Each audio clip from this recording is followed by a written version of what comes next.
اور شیطان کا دھوکہ یہ ہے کہ ہم تو اصلاح کے لیے کر رہے ہیں، کہ اصلاح کے لیے اگر کر رہے ہوتے تو پھر تم صرف اس سے کہتے جس سے منکر ہو رہا ہے۔ اس کے غیر کو خبر کرنے والا مصلح نہیں بلکہ مفسد ہے۔ جو فساد چاہتا ہے اصلاح ہرگز نہیں چاہتا، جو فساد چاہتا ہے اصلاح ہرگز نہیں چاہتا، اس لیے کہ اصلاح چاہنے والوں کے ذریعے بڑے بڑے کاموں کی اصلاح ہو جاتی ہے، اور فساد چاہنے والے چھوٹی چھوٹی باتوں پر فساد، ان کا مقصد ہی فساد کرنا ہے، ان کا مقصد فساد کرنا، اصلاح کرنا نہیں ہے۔ اس لیے کسی مسلمان کے عیب کو تلاش کرنا حرام ہے، اور اس کے عیب کو دوسروں کو بتلانا اس سے بھی بڑا حرام ہے۔ اس لیے چاہیے کہ مصلح مشفق ہو۔ مصلح کون ہے؟ کون ہو؟ مشفق ہو، اور جس سے وہ منکر ہو رہا ہے صرف اس کو جا کر خبر کر، اگر اس کے علاوہ کو بتلا رہا ہے تو مصلح نہیں ہے بلکہ مفسد ہے۔ حدیث میں آتا ہے کہ اگر تم مسلمانوں کے عیب تلاش کرے گا تو مسلمانوں کے درمیان فساد برپا کر دے گا۔ ان کا تبعت عورات المسلمین افسدتهم، کہ اگر مسلمانوں کے عیب تلاش کرو گے اور اس کی تحقیق کرو گے تو السلام علیکم دوستو، welcome back to my YouTube channel live Delhi Markaz بیان۔ امید ہے آپ سب خیریت سے ہوں گے۔ ویڈیو اپلوڈ کرنے کا مین مقصد یہ ہے کہ لوگوں تک بات پہنچے اور زیادہ سے زیادہ لوگ ہمارے چینل کو سبسکرائب کریں۔ 2 سال ہو چکے ہیں اس چینل کو بنائے ہوئے، ہمارے چینل پر ابھی تک 1 لاکھ سبسکرائبر کمپلیٹ نہیں ہوئے ہیں، اور کچھ لوگوں کا ڈاؤٹ ہوتا ہے، کچھ لوگوں کا سوال ہوتا ہے، کمنٹ کرتے ہیں کہ ہم پیسہ کما رہے ہیں چینل سے پیسہ کمانا آسان نہیں ہوتا ہے، اور جب پیسہ آئے گا تو انشاءاللہ ہم کوشش کریں گے اس پیسے کو ضرورت مند تک پہنچائیں۔ ہر ویڈیو میں بولتا ہوں، ویڈیو شروع کرنے سے پہلے اگر سبسکرائب نہیں کیا ہے تو سبسکرائب کر دیں۔ 15,000 لوگ ہمیشہ میرے چینل پر وزٹ کرتے ہیں منتھلی، 15,000 میں سے 200 لوگ ایسے ہوتے ہیں جو سبسکرائب کرتے ہیں۔ اگر 15,000 میں سے 10,000 لوگ مجھے سبسکرائب کریں مہینے میں، کمنٹ کر کے بتا سکتے ہیں کہ 2 سال میں ہم کتنے سبسکرائبر کمپلیٹ کر سکتے تھے۔ سبسکرائب کرنے میں پیسے نہیں لگتے ہیں اور نہ ہی زیادہ ٹائم لگتا ہے، نہ ہی سبسکرائب کرنے کے پیسے ملتے ہیں۔ بس یہ ہے کہ زیادہ سے زیادہ لوگوں کے پاس ویڈیوز جاتی ہے اور زیادہ سے زیادہ لوگ ویڈیو کو دیکھتے ہیں۔ آج کی اس ویڈیو میں ہم بہت ہی اہم بیان سنیں گے حضرت جی مولانا سعد صاحب کا۔ ویڈیو میں لاسٹ تک بنے رہیں، بیان کو پورا سنیں گے انشاءاللہ تفصیل سے، بنا اسکپ کرے ویڈیو کو لاسٹ تک دیکھیں۔ اور لاسٹ میں بس یہی بولوں گا، اگر چینل کو سبسکرائب نہیں کیا ہے تو چینل کو سبسکرائب کر دیں۔ آپ کہاں سے اور کب سے ہماری ویڈیوز دیکھ رہے ہیں ہمیں کمنٹ کر کے بتائیں۔ چلیے ویڈیو کو شروع کرتے ہیں۔ بسا اوقات ایسا بھی ہوتا ہے کہ جس سے تعلق نہیں ہے یا بے تعلقی ہے، اس کو علانیہ منکر سے روکنا منکر کرنے والے کو اصرار پر ڈال دیتا ہے، جو منکر کے کرنے سے بھی زیادہ بڑا گناہ ہے۔ ایک تو مذنب ہے، ایک مصر ہے، ایک گناہ کرنے والا ہے اور ایک گناہ پر اڑنے والا ہے۔ اس لیے تذکیر کے لیے شرط یہ ہے کہ صرف اس کو یاد دلاؤ جس سے غلطی ہو گئی ہے، اس کے علاوہ کو خبر کرنے والا مسلمان کو ذلیل کرنا چاہتا ہے، اصلاح کرنا نہیں چاہتا۔ یہ پکی بات ہے، یہ پکی بات ہے۔ ایسا شخص مفسد ہے، مصلح نہیں ہے۔ اللہ تعالیٰ ایسے لوگوں سے دنیا میں فساد پیدا یعنی ایسے لوگوں سے فساد پیدا ہوگا، اصلاح نہیں ہوگی۔ ایسے لوگوں سے فساد ہوگا، اصلاح کبھی نہیں ہوگی۔ اس لیے اصول ہے یہ کہ اگر منکر کرنے والے کو ٹوک رہا ہے تو مصلح ہے، اور اگر دوسرے کو خبر کر رہا ہے تو غیبت کے ایسے حرام کے اندر مبتلا ہے جس کی اللہ کے ہاں توبہ نہیں ہے، جس کی اللہ کے یہاں توبہ نہیں ہے۔ سنو، کیونکہ غیبت کرنے والے کی مغفرت اور اس کے گناہ کی معافی اسی کے پاس ہے جس کی غیبت کی ہے۔ کسی کے منکر کی دوسرے کو جا کر خبر کرنا کہ فلاں ایسا کر رہا ہے، یہ اس کے منکر کرنے سے کہیں زیادہ بڑا حرام ہے۔ اور شیطان کا دھوکہ یہ ہے کہ ہم تو اصلاح کے لیے کر رہے ہیں، کہ اصلاح کے لیے اگر کر رہے ہوتے تو پھر تم صرف اس سے کہتے جس سے منکر ہو رہا ہے۔ اس کے غیر کو خبر کرنے والا مصلح نہیں بلکہ مفسد ہے۔ جو فساد چاہتا ہے اصلاح ہرگز نہیں چاہتا، جو فساد چاہتا ہے اصلاح ہرگز نہیں چاہتا، اس لیے کہ اصلاح چاہنے والوں کے ذریعے بڑے بڑے کاموں کی اصلاح ہو جاتی ہے، اور فساد چاہنے والے چھوٹی چھوٹی باتوں پر فساد پیدا کر دیتے ہیں۔ ان کا مقصد ہی فساد کرنا ہے، ان کا مقصد فساد کرنا، اصلاح کرنا نہیں ہے۔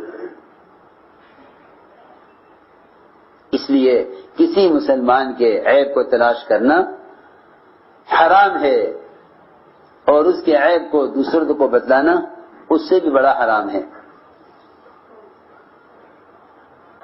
اس لیے چاہیے کہ مصلح مشفق ہو۔ مصلح کون ہے؟ کون ہو؟ مشفق ہو،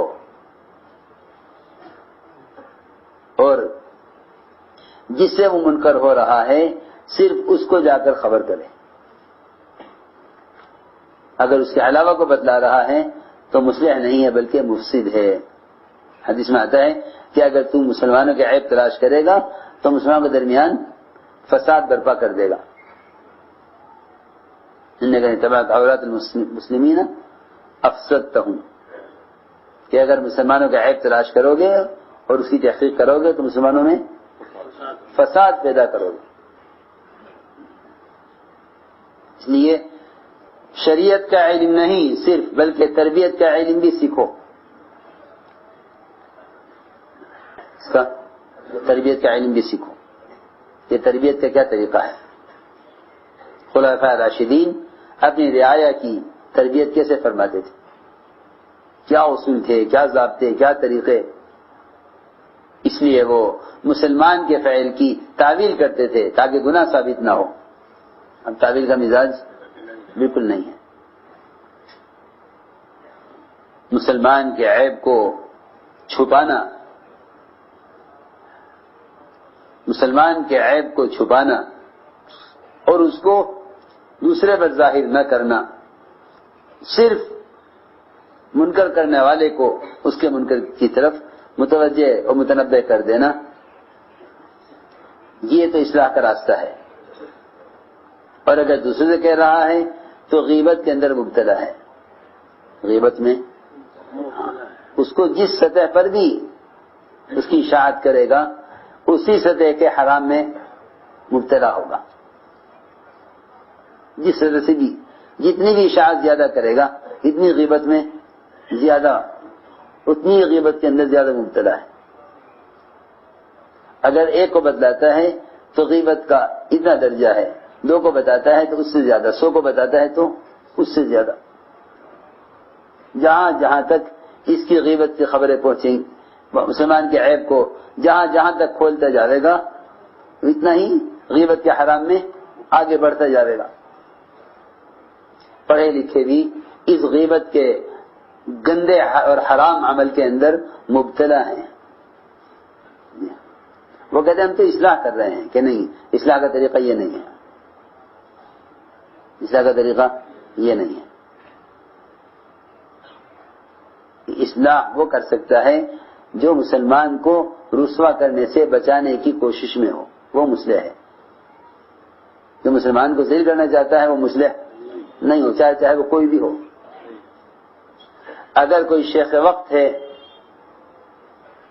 اور اگر شیخ وقت نہیں بلکہ نبی بھی، اللہ اکبر، حضور اکرم صلی اللہ علیہ وسلم جو سب سے بڑے مربی ہیں، جو سب سے بڑے مصلح ہیں، جو بھیجے گئے ہیں تربیت ہدایت کے لیے، آپ نے کبھی ظاہر نہیں ہونے دیا کہ فلاں مسلمان سے کیا غلطی ہوئی ہے، اس کو صحابہ پر ظاہر نہیں ہونے دیا، بلکہ فرماتے ماں بالو اقوام، ماں بالو، لوگوں کو کیا ہو گیا ایسا کرتے ہیں۔ کبھی کسی کی طرف اشارہ کر کے نہیں فرمایا کہ فلاں یہ فلاں کرتا ہے، کبھی نہیں۔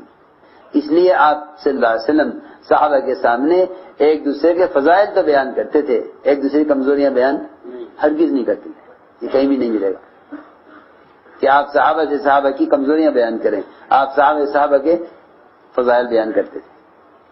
یہی مزاج خلفاء راشدین کا تھا، یہی مزاج خلفاء راشدین کا تھا۔ اور اپنے ساتھیوں کے تو کیا، عام سے عام مسلمان کے بھی عیب کو ظاہر نہیں ہونے دیتے۔ ایک لڑکی جس سے زنا ہو گیا اور اس کی بکارت اور کنواراپن ختم ہو گیا، اس کے والدین کو خیال ہوا کہ بچپن میں اس سے غلطی ہو گئی، اب اس کی شادی کا پیام آیا ہے، اور اس کے اندر یہ عیب ہے، کیا کرنا چاہیے؟ اگر لڑکے والوں سے اس کے عیب کو چھپایا جاوے تو بدمعاملگی، جی آپ نے بتایا کہ آپ کی لڑکی میں عیب ہے، اور اگر بتاویں تو کیسے بتلاویں؟ تو کہا کہ چلو حضرت عمر سے مشورہ کرتے ہیں۔ آج کل کے لوگوں کا حال یہ ہے کہ اگر وہ کسی اصلاح بھی چاہیں گے تو اس بارے میں کوئی مشورہ بھی نہیں کریں گے، یہ چاہیں گے کہ غلط کرنے والے کو پتہ چلنے سے پہلے سب کو معلوم ہو جائے کہ اس نے غلط کیا ہے۔ ایسے لوگ مسلمان کی تذلیل چاہتے ہیں، اصلاح نہیں چاہتے۔ چنانچہ جا کے حضرت عمر رضی اللہ عنہ سے مشورہ کیا، مومنین آپ کی کیا رائے ہے اس بارے میں؟ ہماری لڑکی سے زنا ہو گیا تھا، اب اس کی شادی کا پیام آیا ہے، کیا کریں؟ لڑکے والوں کو بتا دیں لڑکی میں عیب ہے، یعنی اختیار شادی کریں نہ کریں؟ حضرت عمر نے فرمایا اس لڑکی کی شادی ایسے کرو جیسے تم انتہائی پاک دامن اور عفیفہ لڑکی کی شادی کرتے ہو، جس سے کوئی گناہ نہ ہوا، اس طرح اس کی شادی کرو۔ اور اگر تم نے لڑکی کا حال اور اس کا یہ گناہ کسی کو بتلایا تو میں تم دونوں لڑکی کے ماں باپ کو اتنی سخت سزا دوں گا کہ میں نے کسی کو ایسی سزا نہیں دی ہوگی، اور اتنی سخت سزا دوں گا اگر پتہ چل گیا لوگوں کو اس لڑکی کے عیب کا اور اس کی زنا کی تم نے خبر کی تو میں ایسی سزا دوں گا کہ سارے ملک والوں کے لیے عبرت بن جائے گی۔ ہرگز نہ بتانا لڑکے والوں کو لڑکی میں کیا عیب ہے، اس کی شادی ایسے کرو جیسے ایک پاک دامن لڑکی کی شادی کی جاتی ہے، یہ فرمایا۔ جب یہ مزاج مسلمانوں میں سے ختم ہو جائے گا تو پھر مسلمانوں کی جماعتوں میں تفریق پیدا ہو جائے گی، یہ بات بھی ہے، یہ بات بھی ہے۔ پھر میں تو حضرت کی بات ساری بات کی نقل کر رہا، مولانا صاحب کے بیانات کے سن میں پڑھتے نہیں ہو، تو حضرت کے بیانات نہیں کوئی نہیں پڑھتا، اخبار پڑھتے ہو، اخبار بیانات ہی پڑھتے حضرت کے سارے۔ میں تم سے سب سے کہتا ہوں کہ مولانا صاحب کے بیانات خوب پڑھا کرو، مولانا صاحب کے بیانات خوب پڑھا کرو، اور جو کچھ پڑھا کرو اس کو بیان کیا کرو۔ حضرت کو اللہ تعالی نے اپنے معاصرین کے درمیان ایسا علم عطا فرمایا تھا کہ اچھے اچھے بغلے جھانکتے تھے، اچھے اچھے، جی ہاں، اس دعوت کی وجہ سے اتنا استنباط اور اتنا استعزاز تھا حضرت کو۔ تو حضرت کے بیانات پڑھو، اس سے اندازہ ہوگا۔ حضرت کے بیان کا ٹکڑا ہے کہ اگر مسلمان آپس میں ایک دوسرے کی قول و فعل کی تعویل نہیں کریں گے تو مسلمان کبھی مجتمع نہیں رہ سکتے، مسلمان کبھی مجتمع نہیں رہ سکتے۔ مسلمان کے عیب کو تلاش کرنا کتنا بڑا گناہ ہے، بلکہ مسلمان کے عیب کی عیب جوئی کرنے والا مرے گا نہیں جب تک اس عیب کے اندر مبتلا نہ ہو جائے۔ اللہ سے بہت عافیت مانگنی چاہیے۔ مسعود مخرمہ روایت کرتے ہیں عبد الرحمن بن عوف رضی اللہ تعالیٰ عنہ سے کہ انہوں نے ایک رات حضرت عمر کے ساتھ مدینے میں پہرا دیا، چلے جا رہے تھے، اچانک دیکھا کہ ایک گھر کے اندر سے چراغ چمک رہا ہے، تو چلے اس گھر کی طرف، دروازے پر پہنچے تو دروازہ جھکا ہوا تھا، اندر کچھ لوگ تھے جن کی آوازیں بلند ہو رہی تھی۔ حضرت عمر نے فرمایا، ہاں، عبد الرحمن بن عوف رضی اللہ عنہ کا ہاتھ پکڑ کے فرمایا کہ جانتے ہو گھر کس کا ہے؟ میں نے کہا کہ میں نہیں جانتا کس کا گھر ہے۔ فرمایا ربیعہ بن امیہ بن خلف کا گھر ہے، اور یہ اس وقت شراب پی رہے ہیں، اس وقت شراب پی رہے، میں نے خود دیکھ لیا۔ فرمایا شراب پی رہے ہیں. اتنا کہنے کے بعد حضرت عمر کو خیال ہوا کہ مجھے ان کے شراب پینے کی خبر عبد الرحمن بن عوف کو نہیں کرنی چاہیے تھی. یہاں اللہ معاف فرماوے، اس وقت تک چین نہیں پڑتی ساتھیوں کو جب تک ایک ساتھی کی گناہ کی سب کو خبر نہ کر دیں. اتنی بات کہہ کر حضرت عمر سمجھ گئے کہ ان سے غلطی ہوئی ہے. حضرت عمر نے فرمایا کہ عبد الرحمن اب بتاؤ تمہارا اس بارے میں کیا خیال ہے، اس بارے میں تمہارا کیا خیال ہے، میں نے صحیح کیا یا غلط کیا؟ سننا نہیں، یہ ہے مطلب اس کا سوالیہ شان ہے. عبد الرحمن مجھ سے میں نے جو تمہیں بتا دیا کہ ربیعہ بن امیہ بن خلف شراب پی رہے ہیں، اس بارے میں تمہارا کیا خیال ہے؟ عبد الرحمن نے فرمایا کہ میرا خیال تو مومنین یہی ہے کہ اللہ نے جس چیز سے ہمیں روکا تھا آپ وہ کر بیٹھے. لیکن ایک آدمی کو بتایا، وہ بھی کون، کیا مقام ہے ان کا؟ عبد الرحمن عوف. یہ کہا تھا کہ عبد الرحمن اپنے پیروں جنت میں چل کے دکھلائے گا، سب سے زیادہ خرچ کرنے والے، اتنے اعتماد کا آدمی، مستقل ساتھ رہنے والے. لیکن صاف بات ہے، حضرت سے کہا کہ مومنین اللہ نے جس چیز سے ہمیں روکا تھا وہ آپ کر بیٹھے ہیں. اللہ نے فرمایا لا تجسسوا، کسی کا عیب تلاش مت کرو، اور ہم نے عیب تلاش کر لیا ہے. حضرت عمر رضی اللہ تعالیٰ عنہ وہاں سے شراب پیتا ہوا لوگوں کو چھوڑ کر چلے گئے. ایک روایت میں ہے، فرماتے ہیں عمر رضی اللہ تعالیٰ عنہ مدینہ کا پہرا دے رہے تھے. رات کو ایک آدمی کی آواز سنی جو اپنے گھر میں گانا گا رہا تھا. حضرت عمر رضی اللہ تعالیٰ عنہ دیوار پھلان کر داخل ہوئے اندر اور یہ کہا اے اللہ کے بندے، کیا تیرا خیال یہ ہے کہ تم اللہ کی نافرمانی کرتا رہے گا اور تیرے گناہ پر اللہ پردہ ڈالے رکھیں گے؟ حالانکہ اللہ ستار ہیں. جب اللہ ستار ہیں تو ہم پردہ اٹھانے والے کون ہو سکتے ہیں؟ سنو، تخلق باخلاق اللہ کا مطلب یہ ہے کہ اللہ والے اخلاق اختیار کرو.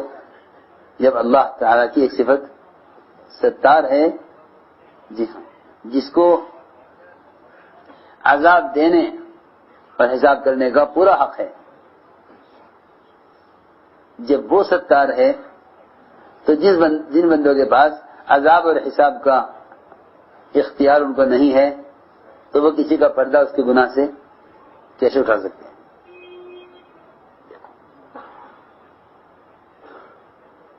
یہ فرمایا عمر نے کہ کیا تیرا خیال یہ ہے کہ اللہ تیرے گناہ کو چھپائے رکھیں گے اور تو اللہ کی نافرمانی کرتا رہے گا؟ اتنا سنتے ہی انہوں نے کہا کہ مومنین جلدی نہ کیجیے، مجھے سزا دینے میں جلدی نہ کیجیے. اگر میں نے اللہ کا ایک حکم توڑا ہے، ایک نافرمانی کی ہے کہ میں شراب پی رہا ہوں یا میں گانا گا رہا ہوں، تو آپ نے اللہ تعالیٰ کے 3 حکم توڑے ہیں. آدمی بعض مرتبہ ایک چیز کی اصلاح کرنے جاتا ہے، دوسرے کے ایک گناہ کی اصلاح کرنے میں خود 100 گناہ کر بیٹھتا ہے. یہ میں بتانا چاہتا ہوں، دوسرے کے ایک گناہ کی اصلاح میں خود 100 گناہ کر بیٹھے گا. جی ہاں، بعض مرتبہ دوسرے کے ایک جھوٹ کو ثابت کرنے کے لیے آدمی خود 100 جھوٹ بولتا ہے، وہ اس سے گناہ میں کہیں آگے بڑھ جاتا ہے. مومنین اگر میں نے اللہ کا ایک نافرمانی کی ہے تو آپ نے اللہ کی 3 نافرمانی کی ہیں. اللہ نے فرمایا ولا تجسسوا، کسی کا عیب تلاش مت کرو، اور آپ نے گھر میں گھس کر میرا عیب تلاش کیا ہے. ایک گناہ تو یہ کیا، اور دوسرا گناہ یہ ہے کہ قرآن میں ہے وَأْتُوا الْبُيُوتَ مِنْ أَبْوَابِهَا، یہ گھروں میں دروازے سے آؤ، اور آپ دیوار پھلان کر آئے، اور قرآن میں ہے اجازت لے کر آؤ، اور آپ بغیر اجازت کے اندر داخل ہوئے۔ 3 گناہ آپ نے کیے اور ایک گناہ میں نے کیا۔ حضرت فرمایا کہ اگر تیرے پاس واقعی کوئی خیر کی بات ہے تو میں تجھے معاف کروں، اگر میں تجھے معاف کر دوں تو کیا تیرے پاس کوئی خیر کی بات ہے؟ اس نے کہا کہ ہاں، یعنی آئندہ نہیں کرے گا۔ اکبر کا یہ مطلب بھی ہو سکتا ہے کہ اگر میں تیرا یہ گناہ معاف کر دوں تو تم میرے 3 گناہ معاف کر دے گا۔ چنانچہ عمر رضی اللہ تعالیٰ عنہ اس کو چھوڑ کر وہاں سے نکل آئے۔ ایک روایت میں ہے عمر رضی اللہ تعالیٰ عنہ نکلے، ایک طرف سے آگ چمکتی ہوئی نظر آئی،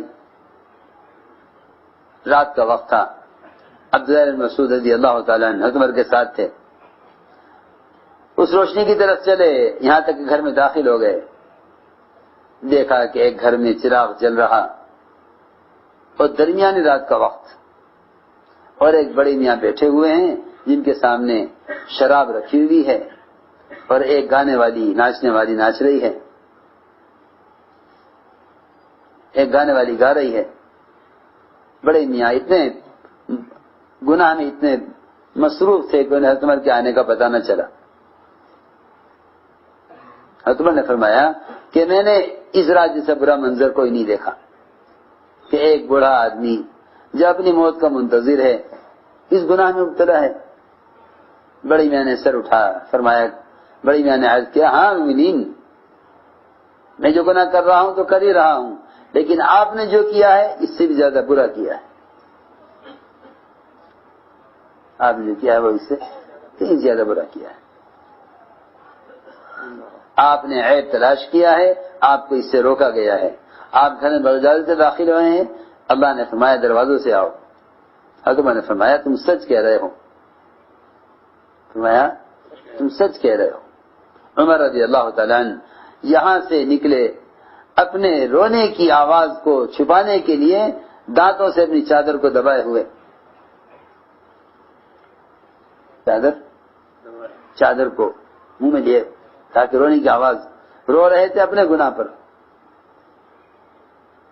رو رہے تھے اپنے گناہ پر، بڑی میاں کے گناہ پر نہیں، رعایا گناہ پر نہیں رو رہے تھے، اپنے گناہ پر رو رہے تھے، اور یہ کہتے جا رہے تھے کہ عمر تیری ماں تجھے ضائع کر دے اگر تیرے رب نے تیرا گناہ معاف نہ کیا۔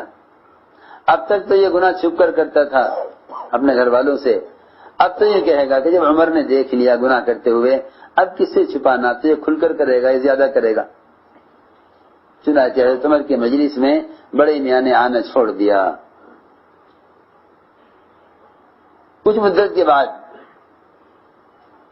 حضرت عمر بیٹھے ہوئے تھے اپنی مجلس میں، یہ بڑے میاں آئے اور پیچھے چھپ کر بیٹھ گئے۔ حضرت عمر نے دیکھ لیا، حضرت عمر نے دیکھ کے فرمایا انہیں بڑے میاں کو میرے پاس لاؤ۔ چنانچہ ان کو لایا گیا، ان سے کہا گیا بڑے میاں حضرت عمر نے بلایا ہے، اور بڑے میاں سوچنے لگے کہ آج عمر سب کے سامنے عمر وہ معاملہ کرے گا جس سے ان کو تکلیف ہوگی، بات سب کے سامنے کھلے گی، بات سب کے سامنے کھلے گی، آج اعلان ہوگا ہماری غلطی کا سب کے سامنے۔ حضرت عمر نے فرمایا بڑے میاں سے میرے قریب آ جاؤ، اپنے قریب بٹھایا، اور قریب آ جاؤ، اور قریب آ جاؤ۔ بڑی میاں ڈرتے ڈرتے قریب ہوتے گئے۔ حضرت عمر نے فرمایا دیکھو اپنا کان میرے منہ سے لگا دو، اپنا کان میرے منہ سے لگا دو۔ یہاں تک حضرت عمر نے اتنا قریب، دیکھو یہ ہے ادب، اتنا قریب کر لیا کہ مجلس کا کوئی آدمی نہ سنے کیا بات ہوئی۔ روایت میں ہے التقم اذنہ، ان کے کان کا لقمہ بنا لیا، اتنا قریب کیا کان منہ کے کہ کان کا لقمہ ہی بنا لیا۔ حضرت عمر نے کان میں کہا قسم ذات عالی کی جس نے محمد صلی اللہ علیہ وسلم کو حق دے کر بھیجا ہے رسول بنا کر، میں نے اس رات کی خبر کسی کو نہیں کی، اس رات کی خبر کسی کو نہیں کی۔ ابن مسعود میرے ساتھ تھے، ان کو بھی نہیں بتلایا میں نے کہ گھر میں کیا دیکھا ہے، حالانکہ میرے ساتھ تھے۔ بڑے میاں کے مومنین ذرا اپنا کان میرا قریب کیجئے۔ بڑے میاں نے بھی حضرت عمر کے کان کو لقمہ بنا لیا، حضرت عمر کے کان میں کہا قسم ذات عالی کی جس نے محمد صلی اللہ علیہ وسلم کو حق دے کر رسول بنا کر بھیجا ہے، میں نے اس دن سے آج تک شراب نہیں پی۔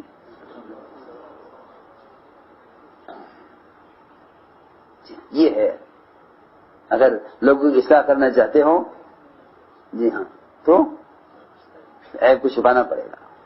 ویڈیو کیسا لگا آپ کو؟ اپنی رائے کمنٹ میں ضرور دیں، ویڈیو کو زیادہ سے زیادہ شیئر کریں۔ میں اتنا بولتا ہوں آپ لوگ شیئر نہیں کرتے ہو، 10 یا 15 لوگ شیئر کر پاتے ہیں ویڈیو کو، اور سبسکرائب کرنے کے لیے میں اتنا بولتا ہوں آپ لوگ بس سبسکرائب کر دیں۔ جو 15,000 لوگ مہینے میں ہمارے چینل پر آتے ہیں وہ 15,000 کے 15,000 سبسکرائب کر کے جائیں۔ تو آپ لوگوں سے گزارش ہے ان لوگوں تک بھی ویڈیو جائے جو لوگ حضرت جی مولانا سعد صاحب کے بیانات سننا چاہتے ہیں۔ ملتے ہیں ایک نئی ویڈیو کے ساتھ، تب تک کے لیے اللہ حافظ۔